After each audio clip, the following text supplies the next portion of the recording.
నుంచి నేను ఈ పిరమిడ్ స్పిరిచువల్ సొసైటీస్లోకి వచ్చి ఇప్పటికి 15 సంవత్సరాలు అయింది. మరి పత్రికారితో ఎన్నో అనుభవాలు, వారితో కలిసి దాదాపుగా 10 సంవత్సరాలుగా జర్నీ చేస్తూ ఉన్నాను. వారి నుంచి ఎన్నో విషయాలు నేర్చుకుంటూ వారి యొక్క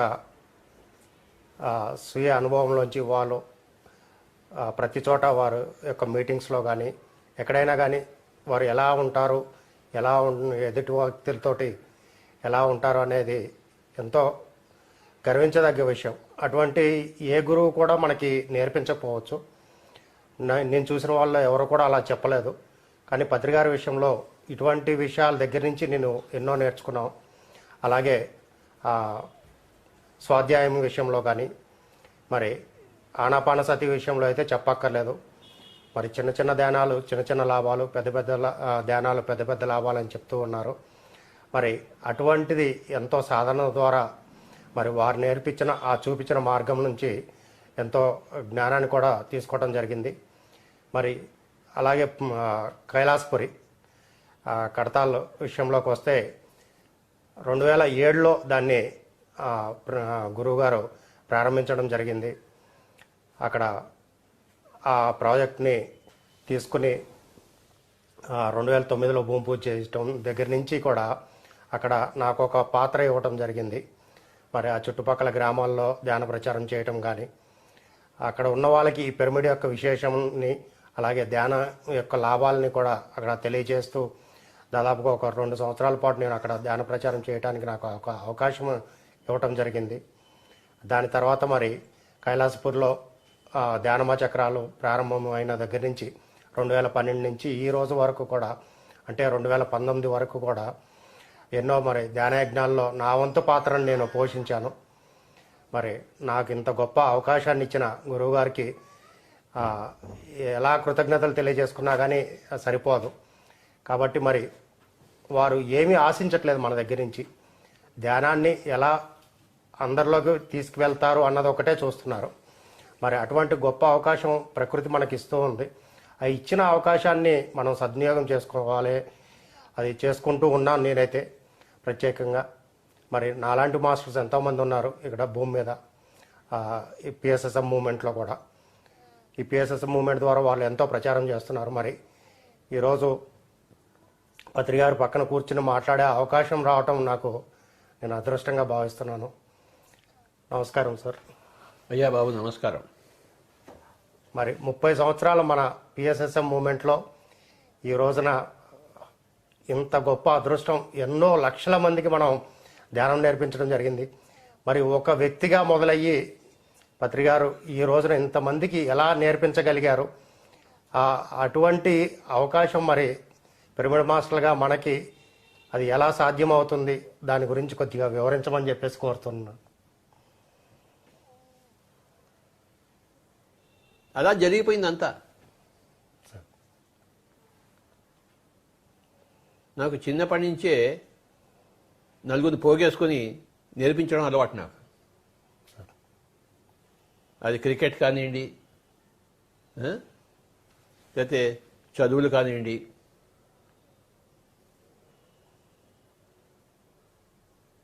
నాకు తెలిసింది పక్కవాడికి చెప్పాలి అంతే. నాకు క్రికెట్ వచ్చు, బ్యాట్గా పెట్టుకోమని చెప్తాను. నాకు కెమిస్ట్రీ సబ్జెక్ట్ కాస్త తెలుసు, ఇది ఆర్గానిక్ కెమిస్ట్రీ, ఇది ఇన్ఆర్గానిక్ కెమిస్ట్రీ, ఇది ఫిజికల్ కెమిస్ట్రీ అని చెప్తుంటాను. అంటే నాకు తెలిసింది చెప్తుంటాను. అది నాకు చిన్నప్పటి నుంచి అన్ని ఫీల్డ్స్లోనూ అలవాటు. నాకు నా తోటి పిల్లలను, తోటి క్లాస్మేట్స్ని ఒక ముగ్గురు తీసుకుని వాళ్ళకి చెప్తుంటాను. చిన్నప్పటి నుంచి నా యొక్క స్థితి ఎలా ఉందంటే, నేను స్కూల్లో చదివేటప్పుడు కాలేజ్ పుస్తకాలు చదివేవాడిని, కాలేజీలో ఉన్నప్పుడు పోస్ట్ గ్రాడ్యుయేట్ పుస్తకాలు చదివేవాడిని. అంటే ఎప్పుడు కూడా పైవి చదవడమే నాకు ఇష్టంగా ఉండేది. దాంతో చిన్నప్పటి నుంచి నాకు ఒక హయ్యర్ నాలెడ్జ్ వచ్చింది ప్రతి విషయంలోనూ. ఒక మన దగ్గర ఒక హయ్యర్ నాలెడ్జ్ ఉంటే ఏమవుతుంది, మనం పక్క వాళ్ళకి చెప్పడానికి వెంటనే వచ్చేస్తుంది. అది లేదనుకోండి ఏం చెప్తాం మనం, చెప్పలేము. కానీ చిన్నప్పటి నుంచి ఒక హయ్యర్ నాలెడ్జ్ నాకు వస్తూ ఉండేది. ఉదాహరణకు నేను 8 ఏళ్ల వయసులోనే మహాత్మా గాంధీజీ గారిది మై ఎక్స్పెరిమెంట్స్ విత్ ట్రూత్ చదివాను 8 ఏళ్ల వయసులో. 10 ఏళ్ల వయసులో విశ్వనాథ సత్యనారాయణ వారిది 1000 పడగలు చదివాను. 15 ఏళ్ల వయసులో స్కూల్ అయిపోయింది, కాలేజ్ ముందు సమ్మర్ హాలిడేస్ ఉంటాయి, వరంగల్లో ఉన్నాను మా అన్నగారి దగ్గర.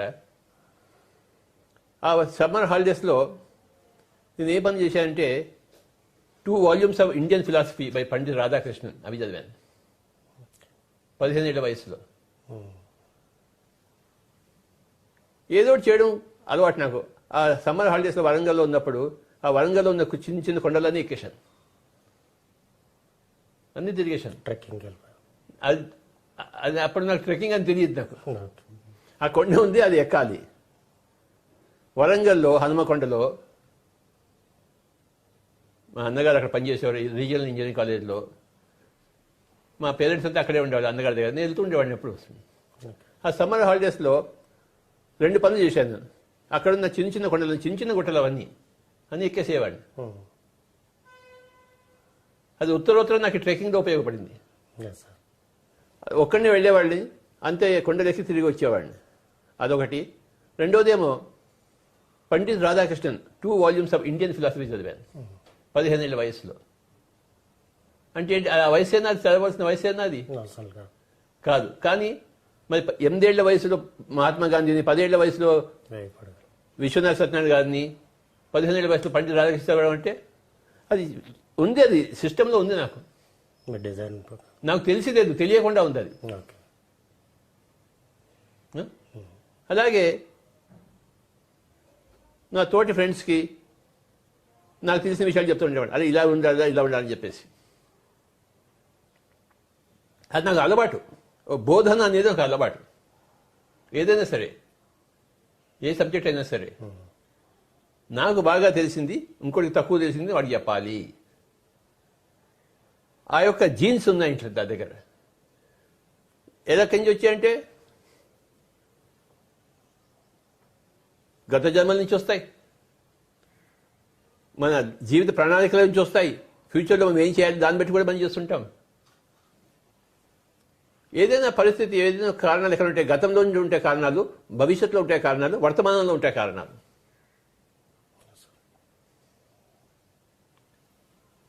చిన్నప్పుడు నా వర్తమానంలో ఏంటి, నా అన్నగారు నాకు పెద్ద ఐడియల్. ఆయన గొప్ప మేధావి.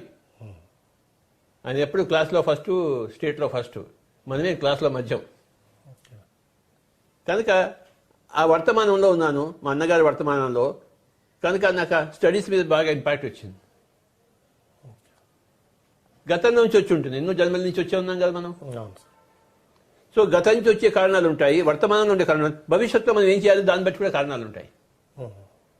ఒక పొలంలో మనం ఏ విత్తనం వేస్తాము, మార్కెట్లో ఏది బాగుందో చూసుకుని ఇది వేస్తే ఆ పంట టైంకి వచ్చేటప్పటికి ఆ రేట్ బాగుంటుందని తెలుసుకుని దాని ప్రకారం వేస్తాం కదా మనం. అంటే భవిష్యత్తు ప్రకారం మనం వర్తమానంలో విత్తనాలు వేసుకుంటాం. కనుక ఏ మనిషికైనా కూడాను 3 రకాలు ఉంటాయి. ఒకటి వర్తమానంలో పరిస్థితులు బట్టి, రెండవదేమో గత జన్మల నుంచి వచ్చింది, మూడవదేమో ఆ పర్టికులర్ సోల్ యొక్క భవిష్యత్ ప్రణాళిక. నేను ఆ కొండలు ఎక్కుతున్నప్పుడు నన్ను ఎవరు చెప్పలేదు కొండలు ఎక్కమని చెప్పేసి. బయటికి వెళ్ళేవాడిని, ఏదో చేయాలి కదా సమ్మర్ హాలిడేస్, ఆ కొండలు ఎక్కి వచ్చేవాడిని. అలవాటు అయిపోయింది నాకు. ఇలాగే ఒకసారి ఏమైందంటే, ఒక పెళ్లికి వెళ్ళాం మా ఫ్రెండ్స్తోని, భువనగిరి. రవీందర్ రెడ్డి అని మా క్లాస్మేట్ అగ్రికల్చర్ కాలేజ్లో, వాడి పెళ్లి ఉండింది భువనగిరి. అక్కడికి వెళ్ళాము, చూసి ఆ పెద్ద కోట కనబడింది. ఓకే, అదే ఎక్కి వస్తాను రా అని చెప్పాను. అందరు కలిసి వెళ్ళాము, వచ్చాము. మొత్తం అంతా ఎక్కి దిగి వచ్చాము పెళ్లికి వెళ్ళేవాడిని. మళ్ళీ దిగి వచ్చిన తర్వాత మళ్ళీ నేను చెప్పాను, నేను ఇంకోసారి ఎక్కి వస్తాను, నాకు 100 రూపాయలు ఇస్తారా మీరు అని చెప్పేసి. ఎవడు ఎక్కలేదు అన్నాడు. ఎక్కి వచ్చిన తర్వాత మళ్ళీ అది ఎక్కాలి. సరే 100 రూపాయల కోసం మళ్ళీ ఎక్కి వచ్చాను నేను. మీరందరూ ఇక్కడ ఉండి పోయి వస్తుందని చెప్పేసి ఆ పైకి పోయి మరి తిరిగి వచ్చాను. అంటే నాకు అలవాటు అయిపోయింది ఆ కొండలు ఎక్కడం. మరి ఎన్ని ట్రెక్కింగ్ చేసాం లెక్కనే. అంటే ఆ భవిష్యత్తు చేసే ట్రెక్కింగ్ కోసం నా చిన్నప్పటి నుంచి నాకు ట్రెక్కింగ్ మొదలెట్టాను ఒకడిని కొండ ఎక్కడ రావడం. అలాగే భవిష్యత్తులో ఎన్నో పుస్తకాలు చదవాలి నేను, పిరమిడ్ స్పిరిచువల్ సోషల్ మూవ్మెంట్ కోసం. అందుకోసం చిన్నప్పటి నుంచే పుస్తకాలు చదవడం మొదలుపెట్టాను. అలాగే భవిష్యత్తులో ప్రపంచానికంతా బోధన చేయాలి నేను. కనుక చిన్నప్పుడే మా క్లాస్మేట్స్ పెట్టుకుని బోధన చేసేవాడు. బాగుంది చేశారు. అవును సార్. ప్రైవేట్ స్టడీస్ అని ఉండేవి కదా, అవును ప్రైవేట్ స్టడీస్ ఉండే సార్ అప్పుడు. అప్పుడు చాలా ఉండేదిలే. రాత్రంతా కూర్చొని చదువుకున్నాడు. చదువుకొచ్చేవాళ్ళు. సో ఆ బోధన అనేది ఆ జీన్స్ లో ఉంది. అలాగా ఈ 3 క్యారెక్టరిస్టిక్స్ ఏమిటి? ఒక ట్రెక్కింగ్ అనే క్యారెక్టరిస్టిక్, ఒక అడ్వెంచర్ అనే క్యారెక్టరిస్టిక్, ఒక పుస్తకాలు చదవడం, పెద్ద పెద్ద పుస్తకాలు. పండిట్ రాధాకృష్ణ అంటే మామూలు వాడా? వాయమ్మో. కనుక గాంధీజీ గారి పుస్తకం ఎందుకు చదివారు? ఫస్ట్ ఆయనలా నేను కూడా తయారు కావాలి అని అప్పుడు నాకు తెలియదు. అప్పుడు ఎలా తెలుస్తుంది మనకి? చిన్నప్పుడు మనకి ఏమీ తెలియదు, అవును సార్. ఎవరికి ఏమీ తెలియదు. కానీ పెరుగుతున్న కొద్దీ మన సంగతి మనకు తెలుస్తూ వస్తుంది. జీవితం అంటే ఏమిటాయి అంటే మన గురించి మనం తెలుసుకోవడమే మన జీవితం. మన గురించి మనకి ఎలా తెలుస్తుంటుంది? మన చర్య, ప్రతి చర్య వల్ల మనకి మన గురించి మనకు తెలుస్తుంటుంది. సో ఆ కొండలు ఎక్కడ వలన ట్రెక్కింగ్స్ చేశాను, పుస్తకాలు చదవడం వల్ల ఎన్నో పుస్తకాలు చదివాను. ఆ బోధన వల్ల 2 కూర్చోబెట్టుకుని ఇప్పుడు 1000 మందిని కూర్చోబెట్టుకుని చెప్తున్నాను. అది అలవాటు నాకు. అవును సార్. ఆ విధంగా పిఎస్సీ ముందుకు సాగింది బాబా. నేనేం చేయను, అవును సార్. నా చేతుల్లో లేదు అది. మీరు ప్రారంభించారంటే అంతే అలా జరిగిపోయింది కథ. వెనక్కి తిరిగి చూసుంటే ఓయబో ఇంత జరిగిందా అని తెలుస్తుంది. అవును సార్. అది సంగతి. బాగుంది. మీరు ఇందాడ అన్నారు చిన్నప్పుడు ఎవరికి ఏం తెలియదని. అంటే నేను నా చిన్నతనంలో నేను విన్నాను సార్, చిన్నవాళ్ళు భగవంతుడితో సమానం పిల్లలు అని చెప్పేసి అంటారు. వాళ్ళకి 5-6 సంవత్సరాలు వచ్చే వరకు ఆగు చిన్నవాళ్ళే కాదు, అందరూ భగవంతుడితో సమానం. పెద్దవాడైనా ముసలివాడైనా వాడు భగవంతుడే బాబా. వాళ్ళకి అక్కడి నుంచి కనెక్టింగ్ ఉంటది, అన్ని వాళ్ళకి తెలుస్తాయి. అందుకని వాళ్ళు ఏది చెప్పినా సత్యం అందరికి తెలుస్తుంది. అందరూ భగవంతులే. సార్. పుట్టినా భగవంతుడే, పుట్టకపోయినా భగవంతుడే, పెరిగినా భగవంతుడే, చావడానికి రెడీగా ఉన్నా భగవంతుడే, చనిపోయిన తర్వాత కూడా భగవంతుడే. అవును సార్. మన అందరి యొక్క తత్వం భగవంతుడే. అది కంటిన్యూస్ గా ఉంటుంది ఎప్పటికీ. అది ఉండని స్థితి ఎప్పుడూ లేదు. ఆ స్థితిలోంచి మానవుడు మారిపోతున్నాడు. కనుక అదే అన్నిటికీ ప్రేరణ. సార్. మనకి తెలియకుండానే మనకి ప్రేరణ. ఇదే ఛాలెంజ్ గేమ్ అంటే. మనకి ఏమీ తెలీదు, మనకి అన్నీ తెలుసు. 2 అన్నీ తెలుసు కానీ ఏమీ తెలీదు. అన్ని తెలుసులోంచి ఏమి తెలియదులోంచి, ఏమి తెలియదు అన్ని తెలుసులోకి రావాలి మనం. అదే జరుగుతోంది సృష్టి యొక్క రచన. గొప్ప గేమ్ ఇది. మన గురించి మనం అలా తెలుసుకుంటూ పోవడం అనేది గొప్ప గేమ్. ఆశ్చర్యం వేస్తుంటుంది. మన గురించి మనం తెలుసుకుంటున్న కొద్దీ మనకి ఆశ్చర్యం వేస్తుంది. నేను చిన్నప్పుడు ఎలా ఉన్నా నాకు తెలుసు, ఇప్పుడు ఎలా ఉన్నా నాకు తెలుసు. ఆశ్చర్యం కాదా? ఏదో చెడ్డ చేసుకుని స్కూల్కి వెళ్ళేవాళ్ళము, ఓకే, జీరాలో ఉండేవాళ్ళము, మహబూబ్ కాలేజ్ హై స్కూల్కి వెళ్ళేవాళ్ళం కింగ్స్ వేలో, ఓకే. అది పెద్ద స్కూల్, అది మహబూబ్ కాలేజ్ హై స్కూల్ ఆ రోజుల్లో. ఆ స్కూల్కి వివేకానందుడే వచ్చాడు. వివేకానందుడు ఆ స్కూల్కి వచ్చాడు, మహబూబ్ కాలేజ్ హై స్కూల్కి. అలాంటి స్కూల్లో నేను చదివాను. అర్థమైందా?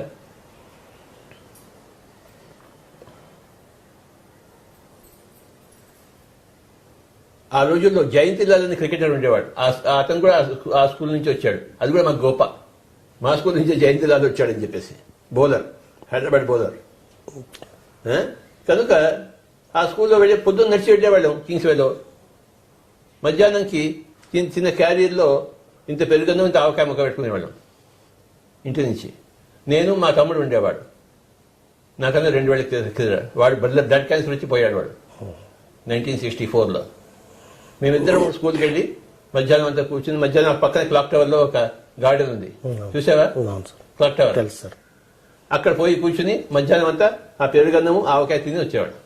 ఎంత బాగుండేదో పెరుగన్నం ఆవకాయ, తెలుసా నీకు? తెలుసు. నాకన్నా ఆడుతుంటే ఆ టేస్టే వేరబ్బా. పెరుగన్నం ఆవకాయ గుర్తుంచుకో. మధ్యాహ్నం సమ్మర్లో ఇంకా బాగుంటుంది. నేను ఎప్పుడు వెళ్ళినా అటువైపు వెళ్ళాను, నాకు క్లాక్ టవర్ గడిన అవే గుర్తుకొస్తుంటాయి. నేను మా తమ్ముడు 2 ఏళ్ళ వాడు నాకన్నా తక్కువ వాడు. ఓకే. 1964లో వాడికి బ్లడ్ క్యాన్సర్ వచ్చింది. బ్లడ్ క్యాన్సర్ వచ్చి బాంబేలో జాస్లాక్ హాస్పిటల్, క్యాన్సర్ హాస్పిటల్లో 6 నెలలు ఉన్నాడు. మా అమ్మగారితో ఉండేవారు. వాడు ఎలా పోతాడు, బ్లడ్ క్యాన్సర్కి ఎవడు బతకాడు. ఆ రోజు ధ్యానం లేదు. ఉందా? లేదు సార్. నువ్వు వచ్చి చెప్పావా నాకు ఎవరైనా ధ్యానం ఉందని? లేదు సార్. ఎందుకు చెప్పలేదు నువ్వు? అప్పుడు తెలియదు సార్ వాడికి. నువ్వు వచ్చి చెప్పుండొచ్చు కదా. లేదు సార్. నీ దగ్గర నేను నేర్చుకునేవాడిని కదా. ఇంకా నేను పుట్టలేదు సార్ అప్పుడు. పుట్టలేదా? ఎందుకు త్వరగా పుట్టలేదు నువ్వు? నువ్వు పుట్టింటే ఎంత బాగుండేది. లేదు సార్. సో నేను కూడా చదువు మానేసి 6 నెలలు బాంబేలో ఉన్నాను. పొద్దున్నే క్యారియర్, ఇంటి నుంచి చెంబూరులో మా పెద్ద సిస్టర్ ఉండేది. క్యారియర్ తీసుకుని హాస్పిటల్కి వెళ్ళడము, క్యారియర్ తీయించడము, మళ్ళీ ఊరంతా తిరిగి రావడం నడకను. బాంబే అంతా నడకడం తిరిగేది. నాకు నడక అలవాటు అయిపోయింది. ఇప్పుడు సహకార ర్యాలీలకు పనికొస్తుంది. ఇప్పుడు అన్నిటికీ పనికి వస్తుంది నడక. బాంబేలో ఒకసారి ఏమైంది తెలుసా? బాంబేలో చెప్పనా వద్దా? చెప్పండి సార్. కానీ ఇంకెవరికి చెప్పద్దు. అలాగే సార్. ఎందుకంటే ఎవరు వినొద్దు పిఎంసీ నుంచి. అలా తిరుగుతున్న రోజుల్లో నా దగ్గర ₹1.5 ఉంది జేబులో. సార్. ఏమి రూపాయి ఎంత ఉంది? ₹1.5. మామూలుగా అనుకుందా ₹1.5 అంటే? ₹100 సమానం సార్. అది సంగతి. ₹1.5 ఉంది నా దగ్గర. ఫ్లోరా ఫౌంటైన్ దగ్గర ఉన్నాను నేను బాంబేలో. అక్కడ ఉండి నాకు ఆకలి వేసింది బాగా. హోటల్ కనబడింది, దోశ తిందామని వెళ్ళాను. ఫ్లోరా ఫౌంటైన్లో లోపలికి వెళ్ళాను, మంచి దోశ ఆర్డర్ చేశాను. సికింద్రాబాద్లో దోశ 4 పావలాయి అప్పుడు. నాకు అదే దృష్టిలో ఉంది. బాంబేలో అంతే ఉంటుంది అనుకున్నాను. సికింద్రాబాద్లో పావలా దోశ, అప్పుడప్పుడు పోయి తినేవాళ్ళం. అంతే ఉంటుంది అనుకున్నాను బాంబేలో. ఫ్లోరా ఫౌంటైన్లో హోటల్ అదిగి దోశ అని చెప్పాను. వాడు దోశ తీసుకొచ్చాడు. ఓకే, బిల్ తీసుకొచ్చాడు ₹1.5. నా దగ్గర ₹1.5 కూడా, ₹1 ఉండింది నా దగ్గర. ₹1 ఉండింది అనుకుంటాను. వాడు ₹1.5 బిల్ తీసుకొచ్చాడు. ఎక్కడి నుంచి తీసుకొచ్చాను? ఇప్పుడు నువ్వుంటే ఏం చేస్తావు చెప్పు? ఏం చేస్తావా? ఇప్పుడైతే కమ్యూనికేషన్ సార్, అప్పుడే కమ్యూనికేషన్ కూడా లేదు. అయ్యా బాంబే నాయన, ఊరికారు ఊర్లో. అయ్యా. సో నేను చూశాను, వాడు బిల్ ఇచ్చాడు, పెట్టుకున్నాను. వాడు బిల్ ఇచ్చేసి మళ్ళీ ఇంకో సర్వీస్ కోసం మళ్ళీ లోపలికి వెళ్తాడు కదా, మెల్లిగా లోపల పెట్టుకుని ఏమి దిగినట్టు బయటకు వచ్చేసాను. బయటకు వచ్చి ఫ్లోరా పాయింట్ నుంచి గేట్ వే ఆఫ్ ఇండియా వరకు పరిగెత్తుకొచ్చు. ఎవరు నేను దొరకకూడదని చెప్పేసి. నా రూపాయి ఖర్చు కాలేదు, దోశ అడుగు తెలుసు. అంటే అలా ఉంటుంది బాబు.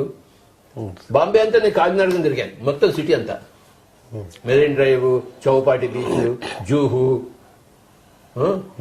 మలబార్ హిల్స్ అన్నీ, విక్టోరియా, వీటి రైల్వే స్టేషను. 6 నెలలకి మా తమ్ముడు చనిపోయాడు. మరి ప్యాకప్ చేసుకుని హైదరాబాద్కి వచ్చేసాం. అంటే చిన్నప్పుడే ఆ డెత్ని చూశాను నేను, ఇంట్లో డెత్ని. బుద్ధుడు బయట డెత్ చూశాడు, నేను ఇంట్లోనే డెత్ చూశాను.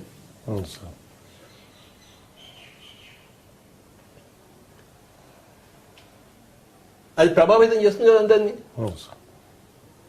అది చేస్తున్నా కూడా నాకు తెలియదు. నాకు అప్పుడు పుట్టాడు, పోయాడు. ఓకే, అంటే కాలేజీలో ఉండేటప్పుడు వాళ్ళందరికీ కెమిస్ట్రీ చెప్పేవాడిని, డార్విన్స్ నేచురల్ సెలక్షన్ థియరీ చెప్పేవాడిని. ఓకే, తర్వాత జెనెటిక్స్ చెప్పేవాడిని. అనుకోవాడు నేను ఎక్కువ చదివేవాడిని కదా, అవన్నీ చెప్పేవాడిని. నేను 18-19 సంవత్సరాలు వచ్చేసరికి నేను ఇంగ్లీష్ లిటరేచర్ అంతా చదివాను. షేక్స్పియరు, చాసరు, మిల్టను, స్పెన్సరు, ఏజీ గార్డినరు, డోస్టావెస్కీ, టర్జనెవ్, టాల్స్టాయ్ అంతా చదివేశాను.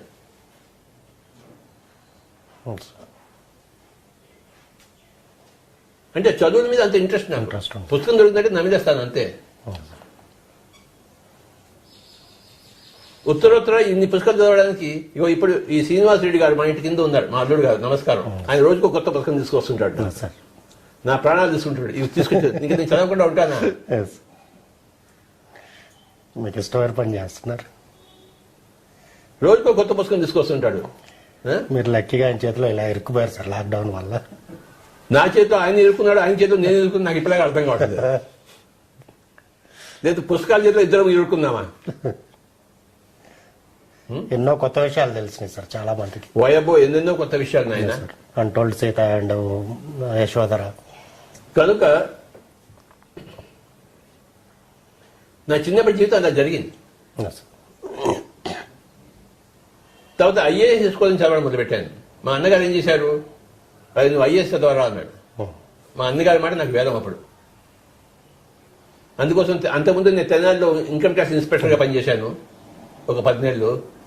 ఇన్కమ్ ట్యాక్స్ ఇన్స్పెక్టర్ ఏంట్రా, నువ్వు వచ్చేసి హైదరాబాద్కి చదువు, ఐఏఎస్ చదువు అన్నాడు ఆయన. సరే దాన్ని రిజైన్ చేసి వచ్చాను. 1970లో నాకు income tax inspector examination pass అయ్యి ఇన్కమ్ ట్యాక్స్ జాబ్ వచ్చింది నాకు ఇన్స్పెక్టర్గా. ఆ జాబ్ వస్తే వాటిని వదిలిపెడతాడా? వదిలిపెట్టరు.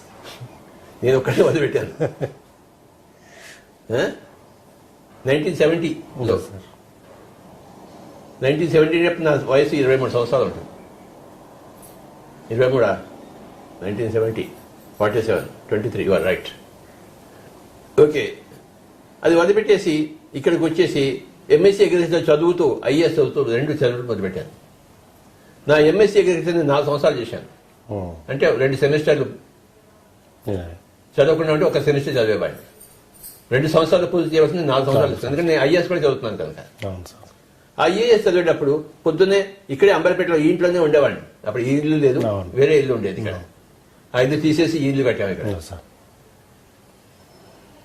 నేను ఇక్కడి నుంచి యూనివర్సిటీ వెళ్ళేవాడిని, పొద్దున్న వెళ్ళేవాడిని. ఇన్ని వైట్ పేపర్ తీసుకుని పెన్ తీసుకుని ఉస్మానియా యూనివర్సిటీ లైబ్రరీ పొద్దున్న వెళ్తే మళ్ళీ రాత్రి వచ్చేవాడిని. అక్కడ ఏ పుస్తకం చదివితే ఆ పుస్తకం చదవడం రాయడం అంతే, లైబ్రరీలో అంతే. అలాగే సిటీ సెంట్రల్ లైబ్రరీ, ఇంకా ఎన్నో లైబ్రరీస్ ఉన్నాయి హైదరాబాద్లో, అన్ని తిరుగుతుండేవాడు. 4 సంవత్సరాలు తిరిగాను లైబ్రరీ చుట్టూ. ఎందుకంటే నాలెడ్జ్. దేనికంటే ఐఏఎస్ కోసం. ఐఏఎస్ రాలేదయ్యా, నాకు ఫెయిల్ అయిపోయాను. నాకు కోపం వచ్చింది. 4 సార్లు 5 సార్లు వెళ్ళాను, ఢిల్లీకి వెళ్ళాను ఇంటర్వ్యూకి. కానీ ఇంటర్వ్యూలో ఫెయిల్ అన్నారు. నాకు తిక్కరేగింది. నువ్వేంటి నాకు ఐఏఎస్ ఇచ్చి, నేనే ఐఏఎస్ పెడతానని చెప్పేసి ఇండియన్ అన్నపద సర్వీస్ పెట్టాను. ఐపీఎస్కి వెళ్ళాను, పోలీస్ సర్వీస్కి. అప్పుడు కూడా ఫెయిల్ అయిపోయాడు. నువ్వేంటి నాకు ఐపీఎస్ ఇచ్చాను, నేనే ఇండియన్ పిరమిడ్ సర్వీస్ పెట్టాను. ఇండియన్ ఫారెస్ట్ సర్వీస్కి వెళ్ళాను. అక్కడ కూడాను ఢిల్లీలో వాకింగ్ టెస్ట్ ఉండింది. 4 కిలోమీటర్స్ 1 గంటలో నడవాలి. ఆ వాకింగ్ డిస్టెన్స్ చేసాం. All India institute medical science medical checkup అయింది, అన్ని పాస్ అయ్యాయి. కానీ ఇంటర్వ్యూలో ఫెయిల్. ఎంత అవమానమయ్యా నాకు. నా లాంటి ఎదవ జీవితం ఎవరికి రాకూడదు. ఢిల్లీకి వెళ్ళడము, ఓడిపోయి రావడము, ఢిల్లీకి వెళ్ళడము, ఓడిపోయి రావడము. ఇక్కడ హైదరాబాద్లో ఎవరికి మొహం చూపించలేదు, ఎందుకంటే ఓడిపోయి వచ్చాను కదా. నువ్వు ఎప్పుడు ఓడిపోలేదు కదా దేంట్లోనూ.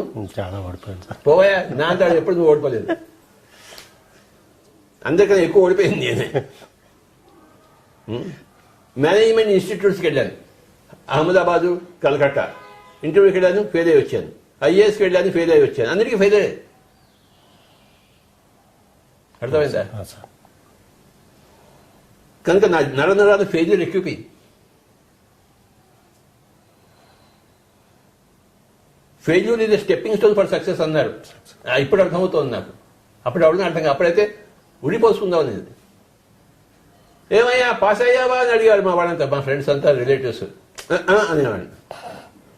నీ బతుకు అంతే అన్నారు. మా అన్నగారు పెద్ద మేధావి. నేనేమో ఐఏఎస్ అవుతానికి మా అన్నగారి కోరిక, కానీ మా అన్నగారి కోరిక తీరలేదు. అర్థమైందా? కానీ జీవితం నడుపుకుంటూ వచ్చాను. సూసైడ్ చేసుకోలేదు నేను. ఒకసారి సూసైడ్ చేసుకుందాం ప్రయత్నించాను. స్కూల్ అయిపోయిన తర్వాత 1963లో ఎంబీబీఎస్లో సీట్ రాలేదు నాకు. అప్పుడు జీరాలో ఉండేవాళ్ళం. ట్యాంక్ బండ్ మీద పొద్దునే వెళ్ళాను 4:30 కల్లా. అలా తిరిగాను, ఎవరు లేడు అక్కడ ట్యాంక్ బండ్లో. దూకుదాం చూశాను. ఎంబీబీఎస్లో సీట్ రాస్తే ఇంకెందుకు అదో బతుకు? ఏమే ఎంబీబీఎస్లో సీట్ రాకపోతే ఇంకెందుకే బతుకు? నువ్వే చెప్పు. ఎంత అవమానం. దూకుదాం ట్రై చేశాను పొద్దున్నే 4:30కి. కానీ నాకు చంద్రుడి అసలు పడవు. నాకు నేను వేడి నీళ్ళు స్నానం చేయాలి. అక్కడ వేడి నీళ్ళు అన్ని చల్ల నీళ్లు. నాయన వద్దు, ఈ చల్లటి చావు వద్దు, నాకు వేడి చావు కావాలని చెప్పేసి మళ్ళీ వచ్చేసాను. అప్పటి నుంచి ఎంబీబీఎస్ అంటే పెద్ద క్రోధం. నువ్వేంటి నాకు ఎంబీబీఎస్ ఇచ్చేది, నా ఎంబీబీఎస్ నేనే పెట్టుకుంటే చెప్పేసి ఎంబీబీఎస్ అంటే bachelor of meditation, bachelor of spirituality meditation.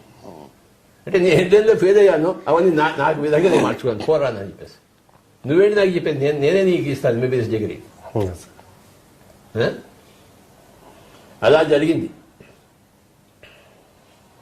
ఏం చెప్పంటే కడుపు చించుకుంటే కాళ్ళ మీద పడుతుంది ఆయన. నువ్వు అలాంటి ప్రశ్నలు అడిగావేంటి నన్ను? అందరి మధ్య అందరు ఏమనుకుంటారు చూసేవాళ్ళు అందరూ, నీ జీవితం ఇలా తగలబడిందా అని. ఎంత రేపంటే నీ ఊర్లో తిరగలేదు నేను లాక్డౌన్ తర్వాత. ఏదో మంచి ప్రశ్నలు అడుగును.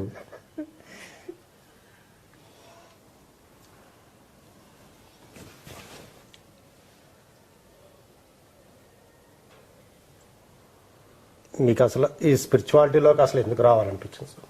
స్పిరిచువాలిటీలో చాలా రకాలు ఉన్నాయి, కానీ ఆనాపానసతినే ఎందుకు పట్టుకోవాలనుకున్నారు? అవన్నీ తెలియదు నాయన.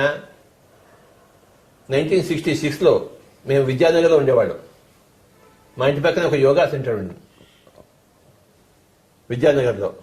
ఓ రోజు కాలేజీకి వెళ్తుంటే యోగా సెంటర్ బోర్డు కనబడింది విద్యానగర్లో. ఏంటో చూద్దాం వెళ్ళాను. నాకు అంత క్యూరియాసిటీ. ఏ పుట్టలో ఏ పాము ఉందో ఇలా గెలికేవాళ్ళం అనమాట. ఆ యోగా సెంటర్కి వెళ్ళాను 1966లో. మా ఇంటి పక్కన గల్లీలోనే ఉండేది విద్యానగర్లో. వాళ్ళు ఏం చేశారు, యోగాసనం నేర్పించారు, రకరకాల ఆసనాలు. వాడు నేర్పించారు, నేర్చుకుంటారు. నాకు నేర్చుకోవడం అలవాటు. ఏదైనా సరే, క్రికెట్ అయినా, చెస్ అయినా సరే, సంగీతం అయినా సరే. సంగీతం కోసం సైకిల్ వేసుకుని సికింద్రాబాద్ వెళ్ళేవాడు మా గురువు గారి దగ్గరికి వెళ్ళి. ఎక్కడ ఏ విధి ఉన్నా నేర్చుకోవడం. ఇక్కడ యోగాసనం, యోగా కేంద్రం వెళ్ళాను. ఆసనాదాన్ని నేర్చుకున్నాను. 6 నెలలు వెళ్ళాను. తర్వాత సూత్రనేతి ఉంటుంది, వస్త్రనేతి, జలనేతి. జలనేతి అంటే ఓ పెద్ద పీపాలో నీళ్ళని తాగేసేది, మళ్ళీ బయటికి కక్కేది. వస్త్రనేతి అంటే పెద్ద వస్త్రం అంతా మింగేది, మళ్ళీ మెల్లిమెల్లిగా లాగేసేది. సూత్రనేతి అంటే ఇక్కడి నుంచి ఒక సూత్రం, ఒక దారం పెట్టి మళ్ళీ నోట్లో నుంచి బయట తీసి ఇలా చేసేది. ఇవన్నీ చేశాను. చాలా కష్టం అయ్యోయ్, మళ్ళీ తుమ్ములు వచ్చేవి. చేసావా? కనుక తర్వాత వాళ్ళు ఇంకేం చేశారు, ఈ గోధుమ మొలకలు ఉండేవి. ఆ గోధుమ మొలకలు తినేవాళ్ళం. తిని చచ్చాను యథావతి. 6 నెలలు అయిపోయింది. అక్కడ అన్ని నేర్చుకున్నాను. ఇక్కడ ఇంకేమైనా ఉందా అని అడిగాను. ఇక్కడ ఇంతే అయిపోయింది అన్నారు. యోగా సెంటర్ 1966 అయిపోయింది. నేను చేతులు దుక్కుని వచ్చేసాను. మరి ఇంకెళ్తున్నాను. ఇంకెక్కడో ట్రాన్సెండెంటల్ మెడిటేషన్ మహేష్ యోగి, ఆ రోజుల్లో అది ఎక్కువ. అక్కడికి వెళ్ళాను. అక్కడ చెప్పారు, నీకు మంత్రం ఇస్తాను, ఎవరికి చెప్పకూడదు అన్నారు. నేను నీకు చెప్తున్నా కానీ నువ్వు ఎవరికి చెప్పకు. నాకేం చూడ చెప్పండి, షిరింగ్ అని చెప్పారు. షిరింగ్ షిరింగ్ షిరింగ్ షిరింగ్ అనుకుంటూ 2 నెలలు కూర్చున్నాను. నాకు బోర్ కొట్టింది. నాకు అర్థమైందా? ఈ మంత్రం నువ్వు ఎవరికి చెప్పకు. నువ్వు అలాగే చెప్తావా? చెప్పండి. ఆల్రెడీ అయిపోయింది సార్, సీక్రెట్ ఓపెన్ అయిపోయింది. అది చేశాను. సో యోగాసనాలు అయిపోయాయి, మంత్రం అయిపోయింది. ఎక్కడ ఏదంటే అక్కడ వెతుకుతున్నాను.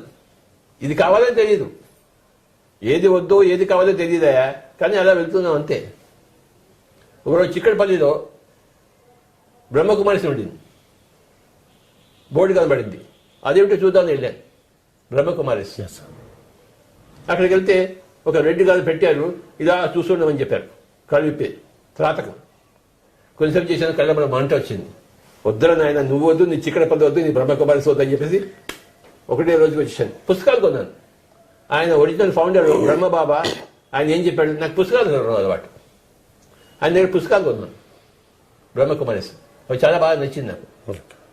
బ్రహ్మబాబా ఆయన జీవిత చరిత్ర అంతా చదివాను. చాలా చాలా బాగుంటుంది. ఆయన గ్రేట్ మాస్టర్. ఆయన నాకు పుస్తకం చదవడం అలవాటు, కానీ ఆ బ్రహ్మకుమారి దగ్గర మళ్ళీ పోలేదు నేను. అలాగే ఒకసారి ఏమైంది, హైదరాబాద్లో ఇక్కడ గోయింకాది ఒకటి ఉంది, తెలుసా నీకు? విపස්සన కదా. ఆ రోజులో గోయింకా కూడా బాగా ఉండేది. సరే వెళ్దామని వెళ్ళాను. 10 రోజులు అంట వెళ్ళాను. రామచంద్ర భలే డిసిప్లిన్ ఉండేది. మనకి అసలు డిసిప్లిన్, నా అంత చెత్త కూడా ఎవరు లేడు. మనకి డిసిప్లినే లేదు. మనకి ఎవరితో మాట్లాడకూడదు, రాత్రి పడుకోవాలంట, నిద్ర రాకపోతే పడుకోవాలంట. ఎలా పడుకుంటావు? 10 రోజులు ఉండాలంట మౌనంగా.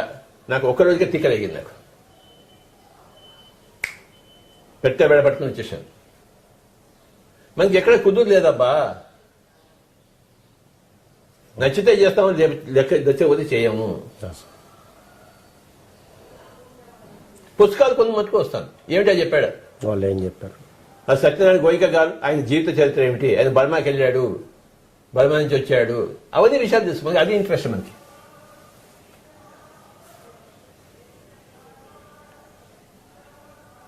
హైదరాబాద్ ఉండేటప్పుడు నాకు పెద్ద అలవాటు ఉండేది.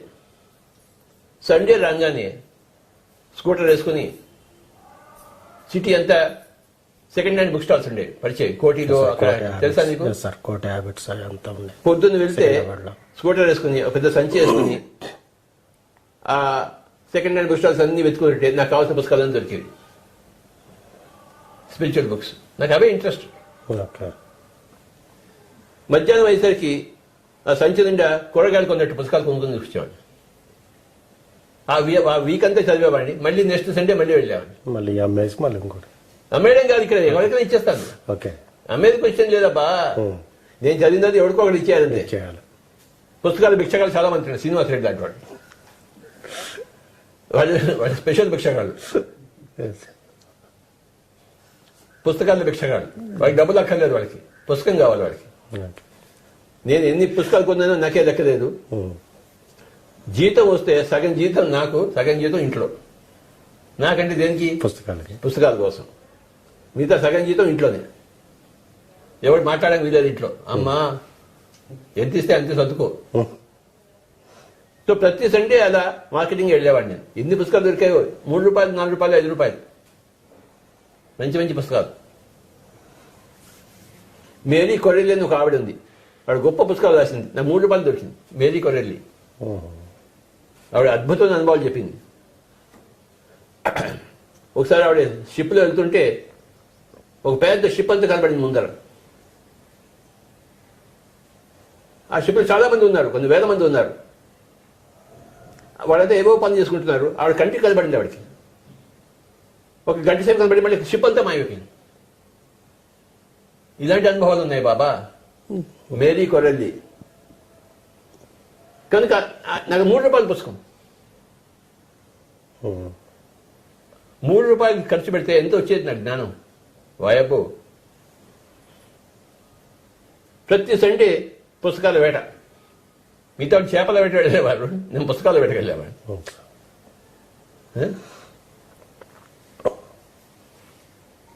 ఉస్మానియా యూనివర్సిటీ కొన్ని పుస్తకాలు దొంగలించాను తెలుసా నేను.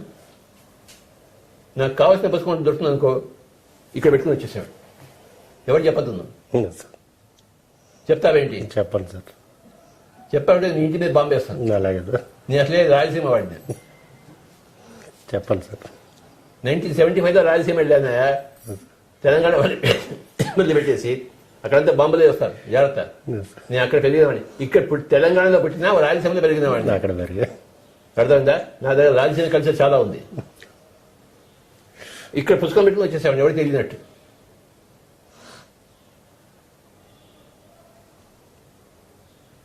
ఇప్పుడు ఎవరి మీద నా మీద కేసు పెట్టి హాయిగా జైలుకి వెళ్తాను. జైల్లో కూడా లాక్డౌన్ కదా. ఇక్కడ అలవాడైపోయింది లాక్డౌన్. జైల్లో ఏమవుతుందే? లాక్డౌనే కదా. కనుక చేసిన తప్పులు ఎప్పుడు అనుభవించాలో గుర్తుంచుకో. నేను పుస్తకాలు దొంగతనం చేశాను, ఓకే, దాని మీద ఎవరైనా కేసు పెడితే హాయిగా జైలుకి వెళ్తాను, లాక్డౌన్లో హాయిగా జీవిస్తాను నేను, నో ప్రాబ్లం. శ్రీకృష్ణ జన్మస్థానం. అర్థమైందా? ఒకసారి ఏమైందంటే యూజీ కృష్ణమూర్తి అని ఒక ఆయన ఉన్నాడు. ఆయన ఉప్పలూరి గోపాలకృష్ణమూర్తి. ఆయన పెద్ద పేరు ఉండేది ఆ రోజుల్లో. ఆయన దగ్గర వెళ్దామని చెప్పేసి వెళ్ళాను ఒక్కడి నేను. ఎక్కడ మన చార్మినార్ దగ్గర ఉండేవాడు ఆయన. చాంద్రాయణ గుట్ట ఉంది కదా, అక్కడ అటువైపు వెళ్ళాను. ఓ సండే వెళ్ళాను. సండే ఆయన క్లాస్ చేస్తుంటాడు. వెళ్ళేసరికి ఓ 200 మంది కూర్చున్నారు యూజీ కృష్ణమూర్తి దగ్గర, ఉప్పలూరి గోపాలకృష్ణమూర్తి. ఆయన గొప్ప మేధావి అని చెప్పేసి, ఎన్లైటెడ్ మాస్టర్ అని చెప్పేసి నేను వెళ్ళాను. చూడాలి కదా ఎన్లైటెడ్ మాస్టర్ అంటే. ఆయన రమణ మహర్షిని ఒకటే తిడుతున్నాడు. ఆయన నాకు తిక్కరేగింది. ఆ 200 మందిలో నేను లేచి ఈ ఉప్పలూరి గోపాలకృష్ణ తిట్టేశాను.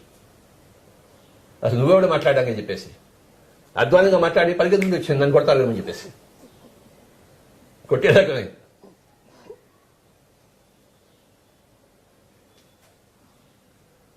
ఉప్పులూరు గోపాలకృష్ణ పడితే ఆ రోజులో మనం రిబెల్ మనం అర్థమైందా ఎవరికి లెక్క చేసేవాళ్ళం కాదు తిట్టడం అంటే తిట్టడమే నీకు తెలుసు కదా నా తిట్టడం గురించి నిన్న ఎప్పుడైనా తిట్టానా కొట్టారు కూడా సార్. కొట్టానా ఎవరు చెప్పగా బాబు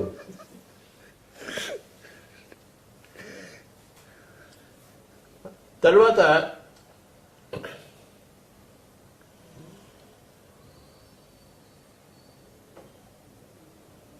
'83లో నేను 83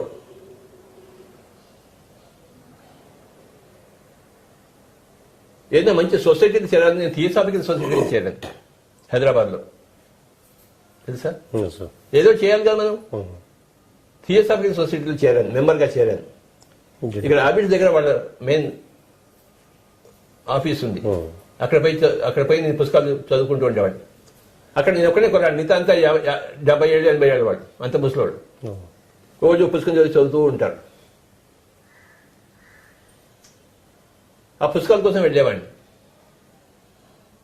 తర్వాత కొన్ని రోజుల తర్వాత ఇక్కడ మూడు బ్రాంచెస్ నేను స్థాపించాను హైదరాబాద్ సిటీలో థియోసాఫికల్ సొసైటీ తెలుసా నీకు తెలుసు. ఈ హైదరాబాద్ లో 3 సొసైటీని స్థాపించాను నేనే మన ఉప్పల్ దగ్గర ఒకటి తర్వాత సికింద్రాబాద్ లో ఒకటి ఇంకో చోట 3 బ్రాంచెస్ నేనే స్థాపించాను నేను ఈ పిరమిడ్ సొసైటీ రాకముందు థియోసాఫికల్ సొసైటీలో ఉండేవాడిని ఆయన అర్థమైందా అప్పుడు పిరమిడ్ సొసైటీ లేదు నువ్వు ఉన్నావా అప్పుడు నువ్వు ఉంటే నీ దగ్గర వచ్చావండి థియోసాఫికల్ సొసైటీ ఉంది 3 బ్రాంచెస్ స్టార్ట్ చేశాను తర్వాత వాళ్ళు నువ్వు అడియారు వెళ్ళాలి అన్నారు సరే అడియారు వెళ్ళాను ఫస్ట్ టైం చూడ ఓయబ ఎంత గొప్ప ఉందో ఎక్కడైతే అన్ని పేసెంట్ ఉండిందో లెవెల్స్కి ఉండిందో ఆ ప్లేస్ అంటే ఓయబ పెద్ద తీర్థస్థానం నాకు అడియార్ వెళ్ళాను 4 రోజులు ఉన్నాను